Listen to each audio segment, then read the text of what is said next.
Chris Evans' BBC replacement brands show embarrassing after brutal response from fans. Presenter Mark Radcliffe says working on the BBC Radio 1 breakfast show is one of the worst jobs he's ever done.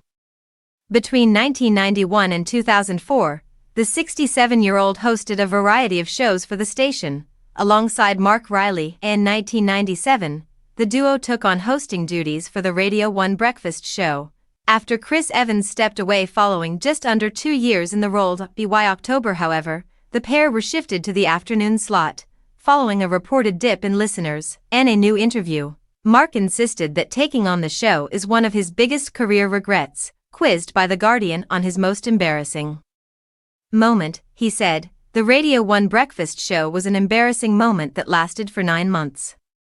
Not stopping there, he listed the show as one of the worst jobs he's ever done, alongside a shift at a bottle factory. Recalling the brutal backlash written about him at the time, Mark went on to say, "This was said about me in a Radio 1 focus group.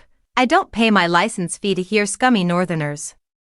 While the Radio 1 breakfast show didn't go as well as the pair hoped, he and his co-star thrived in their afternoon slot for 7 years. Mark now fronts the folk show on BBC Radio 2, as well as the program Radcliffe and Stuart McEnany on BBC Radio 6 at weekends. As for Chris, the presenter previously stepped away from his role on BBC Radio 1, after his request to work a 4-day week was declined. At the time, reports claimed he was struggling to juggle the job with Channel 4's TFI Friday. His show, which featured live music, celebrity chat, outlandish stunts and in-dash jokes. In 2009, he said of his exit, "I was stupid, no doubt about that. I was ungrateful.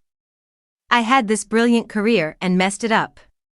Chris later became a major presence on BBC Radio 2, first with a drive time show followed by the Radio 2 breakfast show, after leaving the latter role in 2018 to go and host Virgin Radio's breakfast show. He said, "As Sir Terry said before me, there's never a right time to leave something you love, but there might be a wrong time if you hang on too long."